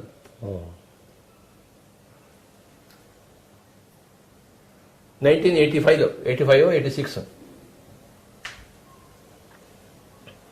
ఇక్కడ హైదరాబాద్లోనే ఇంకో పత్రి అని ఒక ఆయన ఉండేవాడు ఆయన వైస్ ప్రెసిడెంట్ థియోసాఫికల్ సొసైటీకి ఆయన నాకు ఇక్కడ కలిశాడు ఆయన రిఫరెన్స్ తీసుకుని అక్కడ అడియాలి వెళ్ళాను ఆయన కూడా పత్రియే ఆయన వైస్ ప్రెసిడెంట్ థియోసాఫికల్ సొసైటీకి ఆయన ద్వారా వెళ్ళాను 4 రోజులు ఉన్నాను అక్కడ వాళ్ళు కొన్ని పూజలు కూడా చేయడం మొదలుపెట్టారు నాకు పూజలు అంటే ఇష్టం లేదు అప్పటికే ఎన్లైటెడ్ అయిపోయాం కదా ఎలా గొడవ అక్కడ మెడిటేషన్ ఉండేది కాదు అన్ని పుస్తకాలు చదవడం మొదలుపెట్టారు ఎంత పెద్ద హైడియాలో థియోసాఫికల్ సొసైటీ హెడ్ క్వార్టర్స్లో మెడిటేషన్ లేకపోలేదు ఏంటి నాకు నచ్చలేదు అక్కడ అడియార్లో ఉన్నప్పుడు నేను ఓషో గురించి మాట్లాడేవాడిని వాడికి ఓషో అంటే తిట్టేది కాదు వాడు ఓషో వాడు సెక్స్ వధవా వాడి స్పిరిచువాలిటీ ఏమిటి అనేవాడు వాడు నైనా సెక్స్ వధవ కాదు నైనా గొప్ప మాస్టర్ నైనా నేనంటే వాడికి నచ్చేది కాదు వాడికి నచ్చబడడం నాకు నచ్చలేదు ఏం చేశాను నువ్వు వద్దు నీ థియోసాఫికల్ సొసైటీ వద్దని చెప్పేసి వచ్చేసాను నీ పుస్తకాలు కావాలి కానీ నీ సొసైటీ నాకు వద్దు బ్రహ్మకుమారి పుస్తకాలు కావాలి కానీ బ్రహ్మకుమారి ఆర్గనైజేషన్ నాకు వద్దు గోయింకా పుస్తకాలు కావాలి కానీ గోయింకా ఆర్గనైజేషన్ నాకు వద్దు యోగా పుస్తకాలు కావాలి యోగా కేంద్రాలు నాకు వద్దు మహేష్ యోగి పుస్తకాలు కావాలి కానీ ఆయన ఆర్గనైజేషన్ నాకు వద్దు నాకు ఏ ఆర్గనైజేషన్ నచ్చలేదు నాకు అలాగే 85లో ఓషో దగ్గరికి వెళ్ళాను ఆయన చూసొద్దామని చెప్పేసి కారు వేసుకుని వెళ్ళాం ఇక్కడి నుంచి పూణేకి ఒక గ్రూప్ ఆఫ్ పీపుల్ అక్కడ వాడు నువ్వు ఏదో గౌన్ వేసుకోవాలి లేకపోతే ఓషన్ చూడడానికి గౌన్ వేసుకోవడం లేదా బాబా ఇచ్చా వెళ్ళా కానీ 150 రూపాయలు కట్టి గౌన్ కట్టి ఓషన్ చూడడానికి అక్కడ పెద్ద ఒక బుద్ధ పిరమిడ్ అని ఒకటి ఉంది పిరమిడ్ ఉంది పిరమిడ్ చుట్టూ పెద్ద నెట్ ఉంది ఆ నెట్ లోపలికి వెళ్ళాలన్నమాట బుద్ధ హాల్ అది చూసి వచ్చాము కానీ ఓషో కనపడలేదు ఆయన ఒప్పుడే ఒంట్లో బాలేదు ఆయనకి ఏమని చూడటం లేదు 85లో వెళ్ళాను పూనాకి తిరిగి ముఖం వచ్చేసినాను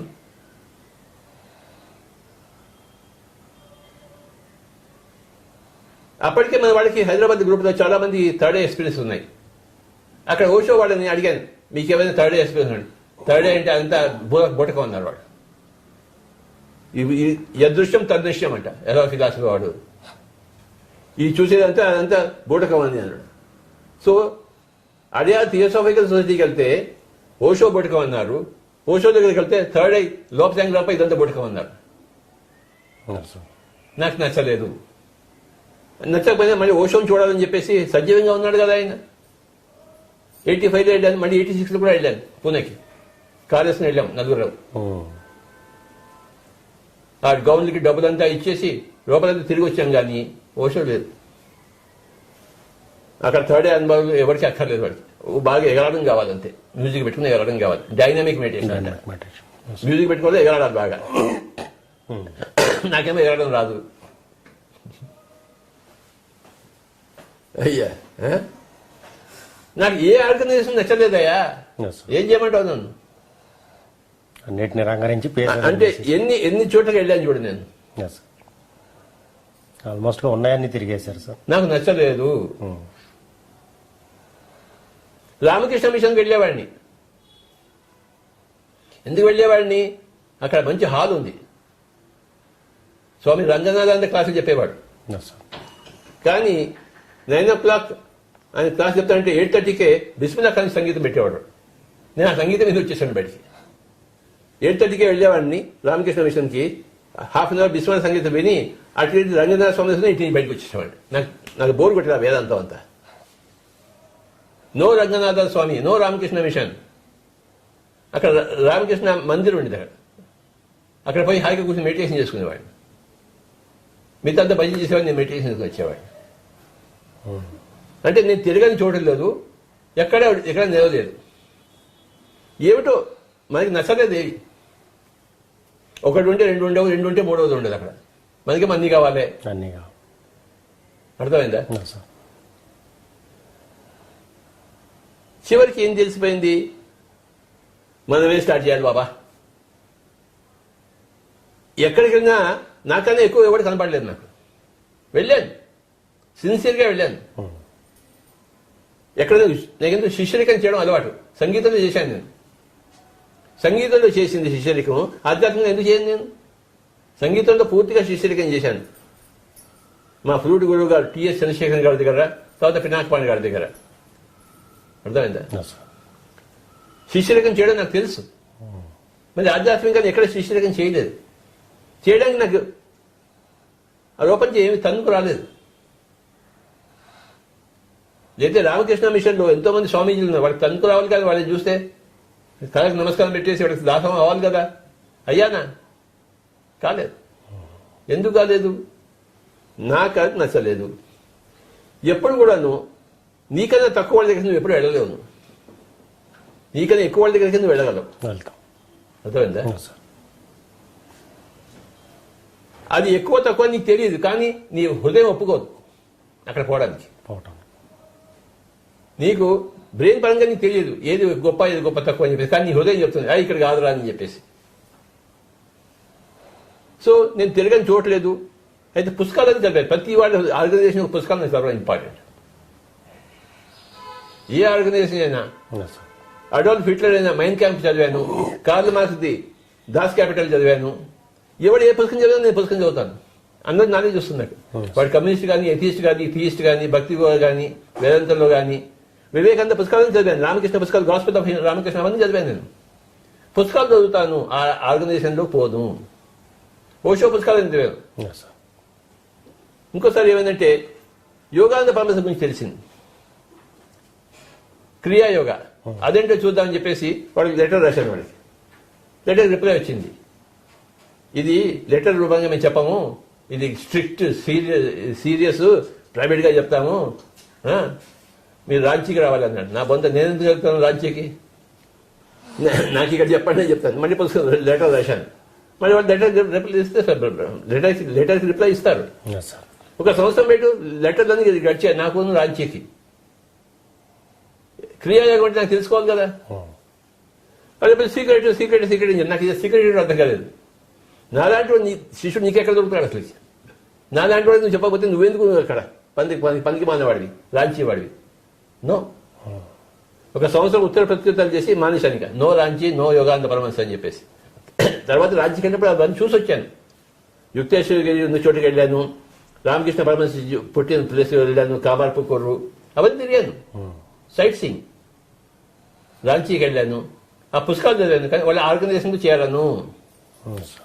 అర్థమైందా? పిఎస్ఎస్ఎంలో ఉన్న పుస్తకాలు అసలు ఎక్కడా దొరకవు కూడా ఎవరికి. ఇది మన పిఎస్ఎస్ఎం హిస్టరీ ఆయన. సార్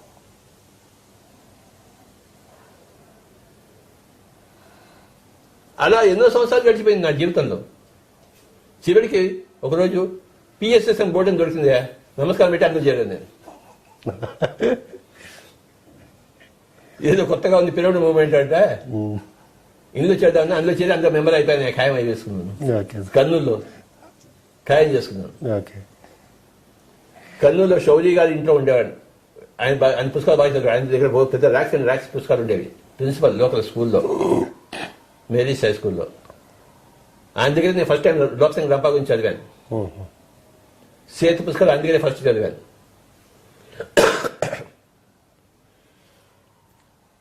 వాళ్ళ ఇంటి మీద ఒక చిన్న రూమ్ ఉండేది. అక్కడ నేను ఒక బోర్డు పెట్టేసి meditation enlightenment centre first board పెట్టడం జరిగింది. 1990 మే ఫస్ట్ బోర్డు అది మన పిఎస్ఎస్ఎంకి. ఏం చెప్పాను? Meditation and enlightenment centre. రెండు వర్డ్స్. ఎవడో ఒకడు పనికి వాడు వచ్చాడు, గడ్డ నీళ్ళు లాంటి గడ్డ మాసిన వాడు దొరుకుతాడు కదా నీలాంటి వాడు. ఎవడో ఒకడు వాడిని కూర్చోబెట్టి వాడి దుప్ప తించేవాడిని. సెంటర్ పెట్టాను, ఒకటే బోర్డు, మెడిటేషన్ ఎన్లైట్మెంట్ సెంటర్. ఈ రెండు వర్డ్స్ నేను చెప్పాలని చెప్పేసి మా అక్కడ శౌరి గారి ఇంటి పక్కనే ఒక లెటర్ ప్రెస్ ప్రింటింగ్ ఉండేది. లెటర్ ప్రెస్ తెలుసు కదా, ఆప్షన్ కాదు, చిన్న చిన్న తీసిలా పెట్టి ప్రింట్ చేస్తారు, ఓల్డ్ స్టైల్. అందులో ఒక చిన్న కాగితం ప్రింట్ చేశాను అనమాట. ఏది? What is meditation, what is enlightenment. రెండే. మెడిటేషన్ అంటే ఏంటి నాకు తెలిసింది. అందులో ఆ లెటర్ ప్రెస్ లో ప్రింట్ చేసి కాగితాలు పంచి దగ్గర పెట్టుకున్నాను. మెడిటేషన్ సెంటర్ అని చెప్పేసి కర్నూలు. అలా స్టార్ట్ అయింది పిఎస్ఎస్ఎం.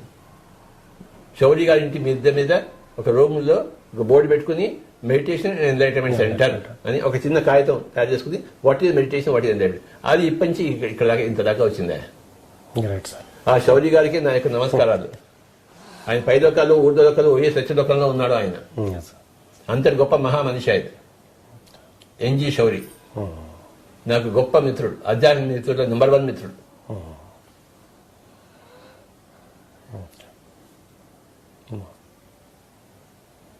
కర్నూలు నాకు చాలా ఇచ్చిందయ్యా. కర్నూలులో నాకు అన్నీ దొరికాయి. నాకు తెలంగాణలో ఏం దొరకలేదు. నీ తెలంగాణలో ఇక్కడ పుట్టి పెరిగాను కానీ నాకేం దొరకలేదు. నాకు కర్నూలు అన్నీ దొరికాయి. కర్నూలులోనే రామచంద్రారెడ్డి అని మా ఫ్రెండ్ అన్నపాన్స్ దొరికింది. ఎన్జి శౌరి గారు గొప్ప ఫ్రెండ్ దొరికారు. అక్కడే సదానంద యోగి గారు దొరికారు. అక్కడే బీవిరెడ్డి గారు దొరికారు. అక్కడే ఫస్ట్ పిరమిడ్ వచ్చింది. కర్నూలు నిర్ణయించింది చూడు.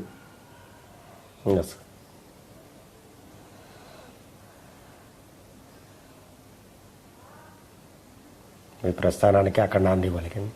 కర్నూలుకి నమస్కారం పెట్టుకుంటూ ఇంకా చాలా ఇంకేమైనా ఉందా? బుద్ధుడి దగ్గర ఆనందుడు అని చెప్పేసి నేను చూశాను సార్ మిమ్మల్ని.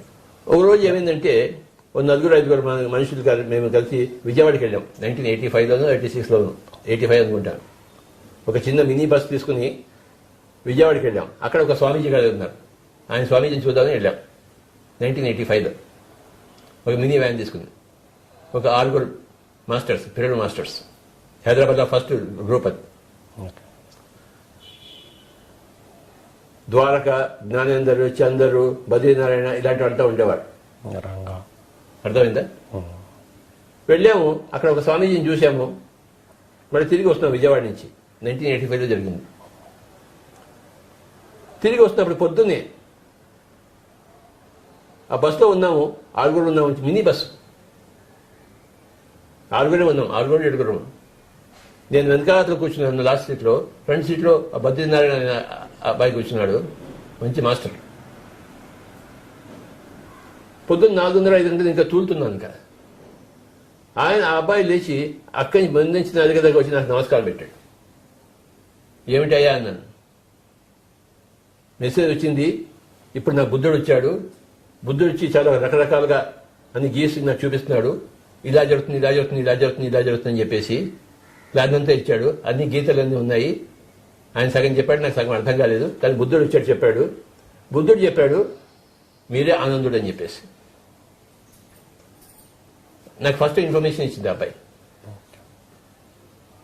నాకు అర్థం కాలేదు, నేను ఆనందం అంటే నాకు ఎంత పెద్ద తేడా ఉండాలిగా, ఏం లేదు ఇక్కడ. ఈ చెవిలోంచి విన్నాను, ఈ చెవిలోంచి వదిలిపెట్టేశాను, ఏది పట్టుకోను నేను. ఏది థియరీగా వింటాను కానీ ప్రాక్టికల్స్గా నాకేం తెలియదు. నాకు తెలియంది నేను ఒప్పుకోను, కానీ వాడికి తెలిసిన వాడికి తెలిసి వాడు చెప్పాడు కదా. అందరిది వింటాను కానీ నాకు కన్క్లూషన్ రాను. ఇలా ఎంతోమంది నుంచి విన్నాను ఈ కథలన్నీ. ఓహో అనుకుంటాం అంతే. అనుకుని ఏం చేస్తాము, ఈ చెవి నుంచి అనుకుని ఆనందుడిని చాలా గొప్పవాడు. నేను ఈ విధమైన గొప్పవాడు అవుతాడు? నా గురించి నాకు తెలుసు కదా. నీ వెదవతాల గురించి నీకు తెలియదేమే. ఎన్నో దాచిపెట్టుంటావు ఇంటి వాళ్ళ దగ్గర నుంచి. నువ్వు దాచిపెట్టావా?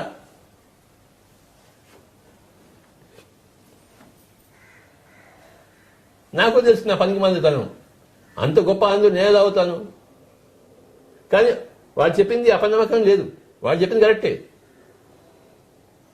ఓకే, నేను విన్నది కరెక్టే, కానీ నాకు దానికి సంబంధం లేదు. అది సంగతి.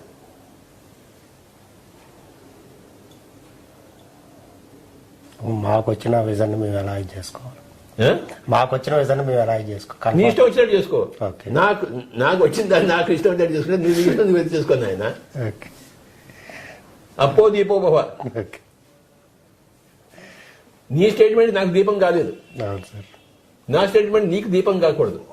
నీ అనుభవమే నీకు దీపం అంతే. ఎవరికి వారే యమునా తీరే.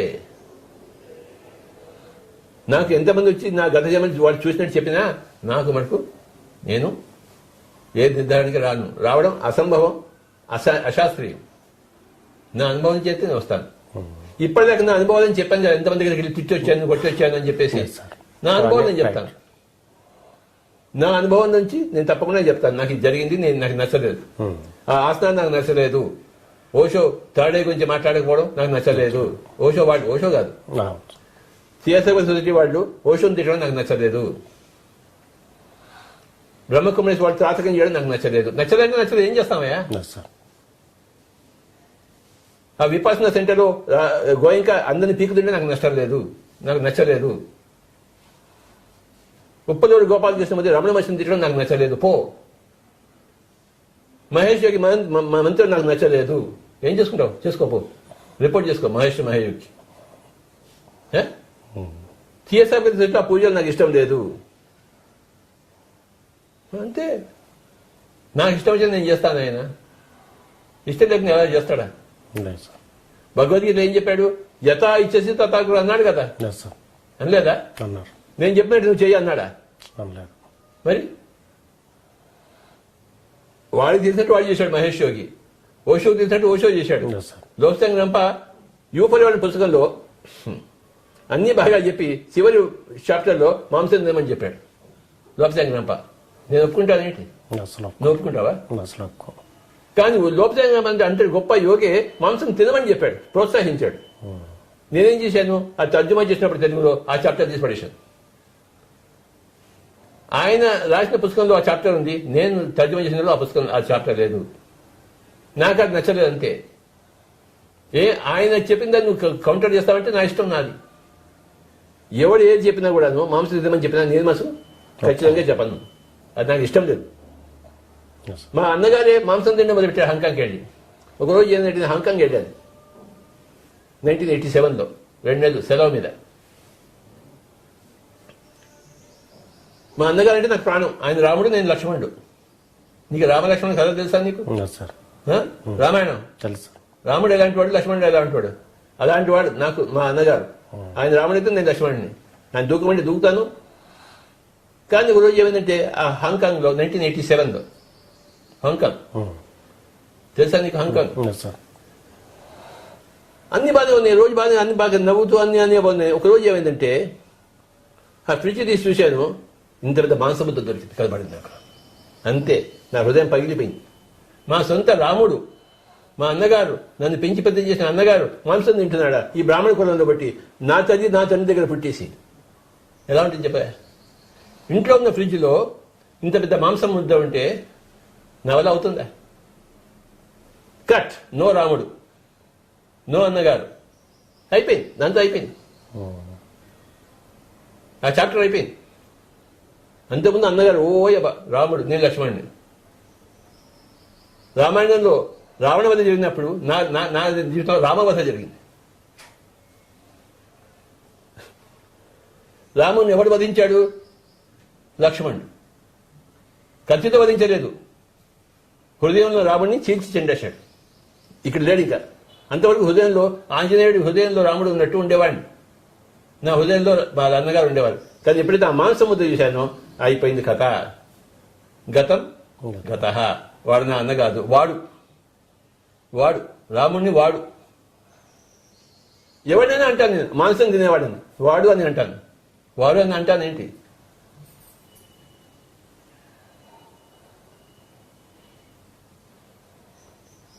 ఆ తర్వాత ఏమైందంటే మళ్ళీ ఇండియాకి వచ్చిన తర్వాత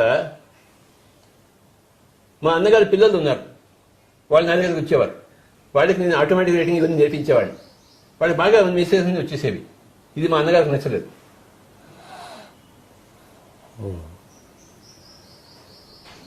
వాళ్ళని నా వైపు తిట్టుకుంటుందని చెప్పేసి మా అన్నగారికి నా మీద కోపం వచ్చింది. ఎందుకంటే లోపల ఆయన కడుపులంతా మాంసం ఉంది కదా, సొంత లక్ష్మణుడి మీదే ఆయన కోపం వచ్చింది. కోపం చేసాడు, వాళ్ళ పిల్లల్ని నా దగ్గర రాకుండా చేశాడు. వాళ్ళు కూడా మాంసం పెట్టడం మొదలుపెట్టాడు. ఇంకేముంది కథ? ఆ ఫ్యామిలీ నాకు దూరం అయిపోయింది.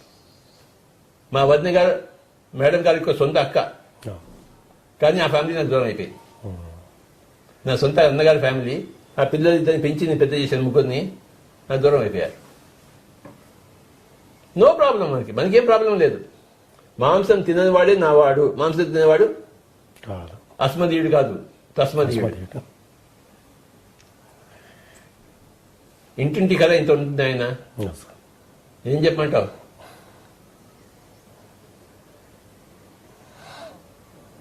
నా జీవిత కథ రామవధ కథ. రాముడినే లక్ష్మణుడు వధించాడు. ఇది నా కథ. నా కుటుంబం కాకుండా పోయింది. ఇప్పుడు నీ కుటుంబం, చంద్రశేఖర్ కుటుంబమే నా కుటుంబం. ఆయన thank you sir. Pyramid master కుటుంబమే నా కుటుంబం. నా కుటుంబంలో అందరూ శాకాహారులే, అహింసాపరులే, అందరూ ధ్యానులే, అందరూ యోగులే. అలాంటి వాళ్ళతోనే ఉండేదే నా కుటుంబం. ఇక్కడ అంబర్పేట ఇంట్లో ఉన్నాను, మా పక్కింట్లో అక్కడ పక్క గదిలోనే మా పెద్ద సిస్టర్ ఉంటుంది. మా బావగారి దగ్గర నేను ఎంతో పెరిగాను. మా పెద్దక్క, బావగారు వాళ్ళు పూజలు చేస్తుంటారు, ధ్యానంలోకి రాలేదు. కట్. మాంసం తినేవాళ్ళు కట్టు, పూజలు చేసేవాళ్ళు కట్టు, డాక్టర్ దగ్గర వెళ్ళేవాళ్ళు కట్టు. మా సొంత అక్క, బావగారు పూజలు చేస్తుండేవాడు. ఆ ఇంటి కాకి ఇంటి మీద వాళ్ళు, ఈ ఇంటి కాకి ఆ ఇంటి మీద వాళ్ళు. ఏవి కొట్లాటలు ఏం లేవు. వాళ్ళు పూజలు చేస్తున్నారు, నేను ధ్యానం చేస్తున్నాను. నేను పూజలకు ఎగెన్స్ట్. నేను స్వామి దయానంద సరస్వతి శిష్యుడిని. ఆయన ఏం చెప్పాడు? పూజ మెట్టు కాదు అగడత అని చెప్పాడు. ఏం చెప్పాడు? పూజ మెట్టు కాదు అగడత. ఆయన ఎంత గొప్ప పుస్తకం వేశాడు, సత్యార్థ ప్రకాశం అని చెప్పేసి, స్వామి దయానంద సరస్వతి. ఆర్య సమాజ్ కంటే వెళ్ళేవాడిని. ఆర్య సమాజ్ పుస్తకాలని కొన్ని చదివాను. సత్యార్థ ప్రకాశం, గోపీచంద్ అని ఉండేవాడు, గ్రేట్ మాస్టర్ తెనాల్లో, పండిత్ గోపీచంద్. ఆయన పుస్తకాలన్నీ చదివాను నేను. ఎన్ని పుస్తకాలు చదివానో లెక్కే లేదు ఆయన.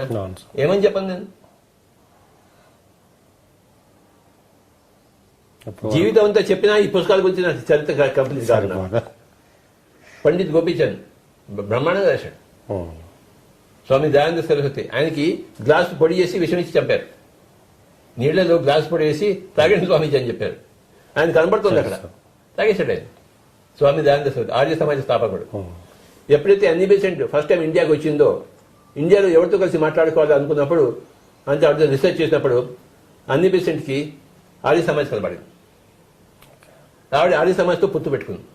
ఇండియాలో ఎవరో కావాలి కదా ఆవిడకి సహాయం చేసేవాడు. ఎవరే అందేటని అనుకుంటే ఆవిడ కోరుకుంటే చూస్తే ఆర్య సమాజ్ దయానంద సరస్వతి చేసింది. ఆవిడ ఆయనతో పొత్తు పెట్టుకుంది.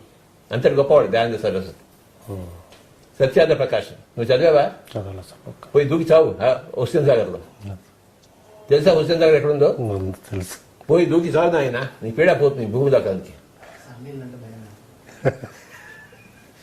సత్యానంద ప్రకాశము, పండిత గోపదేవ్ అనుకుంటాను, గోపీచంద్ కాదు, గోపదేవ్. ఓకే, ఆ రోజులో కుండాలని పుస్తకం చదివాను. పండిత్ గోపీచంద్ ఫస్ట్ పుస్తకం ఆయన కుండాల గురించి రాసింది ప్రపంచంలోనే. ఆ పుస్తకం చదివాను. నా కుండాలు లేదు ఇక్కడ, ఏం చేయను నేను? వాడికి ఎంతో జరిగింది గోపీచంద్, నాకేం జరగలేదు కనుక నేను ఉట్టి వెధవనే నేను. కానీ ఆ పుస్తకం చదివేందుకు నేను గొప్పవాడిని అంతే. నాకేం కుండాన్ని కాలేదు. ఆ హైదరాబాద్ గ్రూప్ వాడు నాకేం కావట్లేదు అంటే, స్వామి నీకు అన్నీ అయిపోయి గడ్డలోని ఇప్పుడు ఇంకే పోతుంది అన్నాడు. ఆ లాజిక్ కూడా కరెక్టే. ఓకే, నమ్మేశాను నేను. నాకు కావాల్సిన లాజిక్ నేను నమ్మేస్తాను. అది గత జమలు అయితే ఈ జమలో నీకు ఎలా అవుతున్నాయా అన్నారు. కాదు. సో ఈ జమలో నేను కొద్దిగా అభ్యాసం చేశాను. ఏదో వస్తుందేమో కొండాన్ని రైజ్ అవుతుందేమో, బయ్యి వస్తుందేమో అని చెప్పేసి పుస్తకాలు చదివాను కదా. బొయ్యి లేదు, బయ్యి లేదు. ఎంతసేపు కూర్చోను నేను. చివరికి నిర్ధారణకు వచ్చాను, నేను కుండాన్ని రైజింగ్ కోసం లేను, పక్క వాళ్ళ కుండాన్ని కోసం నేను ఉన్నానని చెప్పేసి. అందరి కుండాన్ని తెచ్చేది, నా ఒకటి నా తప్ప. ఫేట్ ఏం చేస్తాం? వాడి కుండాన్ని రాసుకొచ్చాను, నేను రాసుకుని రాలేదు. వాడికి వాడి ప్లాన్ కరెక్ట్, నాకు నా ప్లాన్ కరెక్ట్ కదా అని ఒక లాజిక్ ఉంది ఇక్కడ. వాడికి వాడి ప్లాన్ కరెక్ట్ అయినప్పుడు నాకు నా ప్లాన్ కరెక్టే అవుతుంది. నేను నా ప్లాన్లో ఉన్నాను. ఏంటి? కొత్త పుస్తకాలు చూడడము, అందులో 10 మంది చేరేసింది చెప్పడము. నా బోధనే నా సాధన. బోధన అనేది పెట్టాను, ఊర్లో పెట్టాను కదా. నా సాధన ఏమిటి? నా బోధనే నా సాధన. టైం అయిపోయింది నాయన. ఊరికే నీతో పెట్టుకున్నాను ఇవాళ. థ్యాంక్ యూ సార్, చాలా మంచి విషయాలు చెప్పారు. ఎన్నో తెలియని విషయాలని మనం ఈరోజు పత్రిక ద్వారా తెలుసుకోవడం, ముఖత వారితో తెలుసుకోవడం జరిగింది. మరి ఇంతటి గొప్ప అదృష్టం మనకి కలగటం చాలా అదృష్టం. మరి ఎన్నో కార్యక్రమాలు ఎన్నెన్నో లెక్క లేకుండా ఉన్నాయన్నమాట. మన ఈరోజు లాక్డౌన్ అన్న పేరే కానీ ప్రతి వాళ్ళు వాళ్ళ ఇంటి నుంచే వాళ్ళు ఎన్నెన్నో కార్యక్రమాలు చేస్తూ ఉన్నారు. అట్లాగే జూమ్ కార్యక్రమాలు, జూమ్ యాప్ ద్వారా వాళ్ళు డిజిటల్ యజ్ఞాలు చేయటము, అలాగే డైలీ క్లాసెస్ చేయటము. మరి పత్రిక హైదరాబాద్ ఎప్పుడు పెడతావా డిజిటల్? హైదరాబాద్కు మరి ఈ రోజే పత్రిక గారు ఇవ్వటం జరిగింది, చెప్పడం జరిగింది.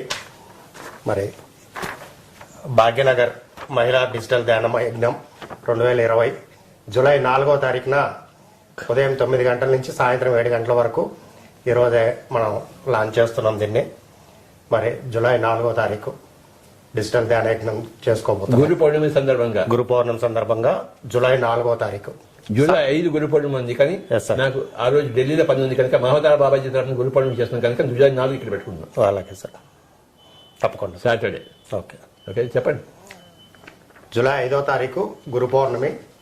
మరి ఆ రోజున పత్రికారికి వేరే కార్యక్రమాలు ఉండటం వలన మరి మనకి 4వ తారీఖు భాగ్యనగర్ వాసులకి 4వ తారీఖుని ఇవ్వటం జరిగింది.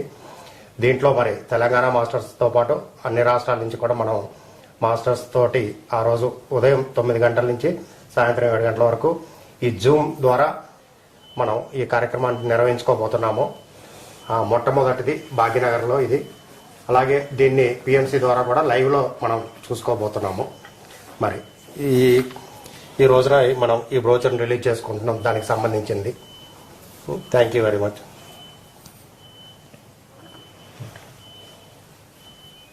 నౌకాంత్ ఎనీ అనౌన్స్మెంట్స్?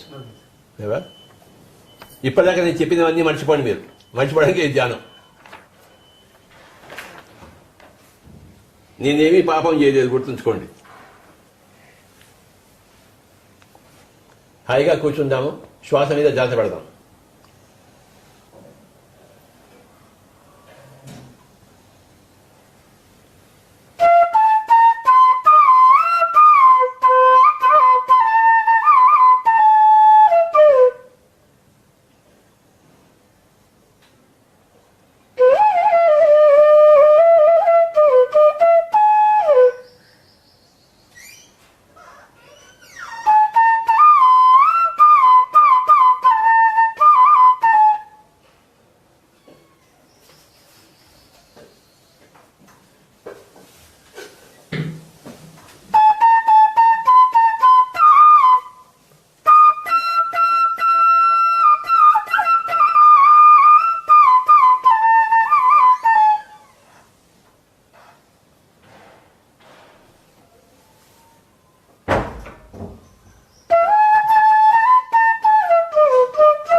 ఆఖరి ఒక నిమిషం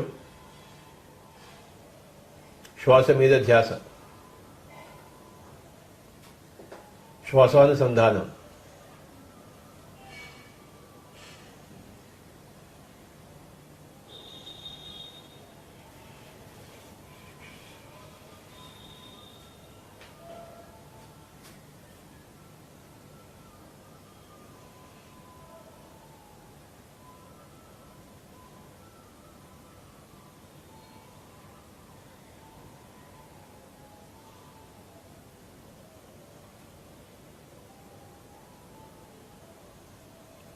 పిఎస్ఎస్ఎంలో అన్నిటికన్నా ముఖ్యమైనది ఆనాపానసతి. నేను తెలుసుకున్నది శాకాహారం, అహింస. మూడవది పిరమిడ్ అద్భుత శక్తి. నాలుగవది ఆధ్యాత్మిక శాస్త్రం. ఎవరి వాస్తవానికి వాళ్ళే సృష్టికర్తలు, ఎవరి దీపాన్ని వాళ్ళే వెలిగించుకోవాలి అన్నదే ఆధ్యాత్మిక శాస్త్రం. అందరూ దేవుళ్లే అన్నదే ఆధ్యాత్మిక శాస్త్రం.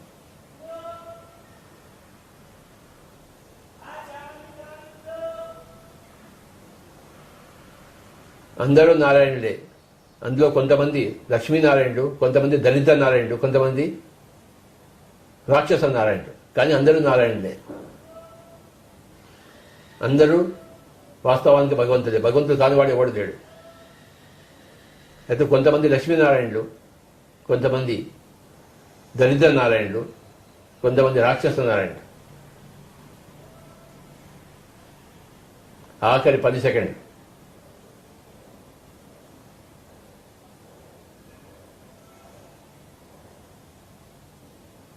తొమ్మిది, 8, 7, 6, 5, 4, 3, 2, 1, 0. రెండు చేతులు రెండు కళ్ళ మీద పెట్టుకుందాం. My dear friends, 5 seconds. 5, 4, 3, 2, 1, 0. రెండు చేతులు తీసేది కళ్ళు తెరుస్తూ